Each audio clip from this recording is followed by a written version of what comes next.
A report from the UK shows white British people will soon be outnumbered by Muslim migrants in the city of Birmingham.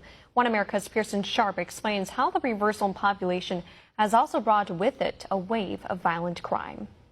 This is Birmingham in the 1960s, a quaint little city in central England full of farmland, churches, and a bustling city center that enjoyed a very low crime rate and picturesque, historic streets. Flash forward a few decades.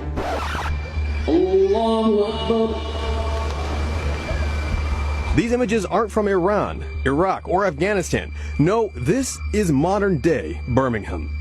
A new report shows native Britons are on their way to becoming a minority in their own homeland. The latest demographics from Birmingham reveals that nearly half of those in the UK's most multicultural city are migrants or foreign-born. Experts say that white Brits will soon be outnumbered as the city continues to swell with residents from Africa and the Middle East. There are people from roughly 200 countries living in Birmingham, and some 50,000 of them don't speak any English at all. Immigrants make up 60% of Birmingham's growth over the last decade, but have also brought with them a massive spike in crime. Over the last few years, Muslim migrants have created areas of Birmingham known as no-go zones, places where non-Muslims are not welcome. This racist message was spray-painted on a wall in an inner-city ghetto of Birmingham in August of 2017. Native Brits say that it's a sad truth these areas are here to stay, and claim that many migrants have no intention of integrating or becoming British. Government officials say that similar graffiti has appeared in other areas in recent years, condemning the hateful vandalism, but taking no action against it. A recent government survey found that white residents in Birmingham feared for their safety and said parts of the city were now off limits. In fact, the city has become the so-called capital of jihadism in England. 1 in 10 of the UK's convicted Islamic terrorists comes from Birmingham. The neighborhood of Sparkbrook is more than 70% Muslim and has become a byword for radical Islamism in England. Houses there have been turned into bomb-making factories and were used in the deadly attacks on London's subway system in 2005 that killed 52 people. Muslim extremists have concentrated into several enclaves throughout the city, producing 26 of England's 269 convicted terrorists.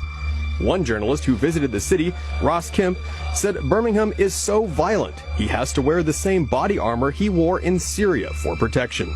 We want to end Islamic immigration, stop building mosques and madrasas, stop the funding coming in from Saudi Arabia, only for a limited time. When Islam has sorted itself out in this country and across Europe, when it's reformed to fit in with Western democracy and freedom, when that's happened, then start building mosques again, but you're just adding to a problem. Yet despite extensive evidence, Birmingham's government is turning a blind eye to the problem, instead calling the city a symbol of multiculturalism. Local leaders admit they're afraid of being called racist, and so they actively avoid getting involved in the city's growing jihadist movement. However, other politicians warn the Liberal City Council won't go after the immigrants because most Muslims vote for the Liberal Party. Local Christians and churches have been crowded out as well, with one main street, Ladypool Road, now home to over 22 mosques. Also on the rise are cases of children being sexually exploited by gangs of Muslim men, usually from Pakistan. Local counselors and experts warn that parents are being kept in the dark about such dangers, with the Birmingham Council refusing to alert parents to the situation. One gang member is suspected of raping 3 schoolgirls, but was bailed out on each occasion. 14 other gang members were also arrested in November for sexually assaulting underage girls. And in case some claim this problem is just limited to Birmingham, London, which has also seen a surge in immigration from Africa and the Middle East, just reported a 20% spike in cases of rape.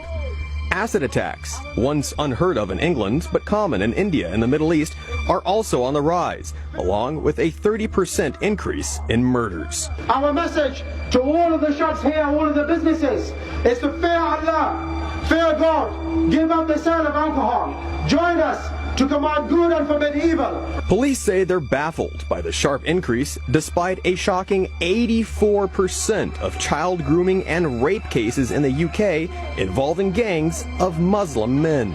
Experts predict native white Britons will be a minority in their own country by the year 2050. But far from a multicultural paradise, British cities like Birmingham and London show that this kind of unchecked immigration simply fuels conflict, as migrants refuse to integrate and radical Islam takes hold.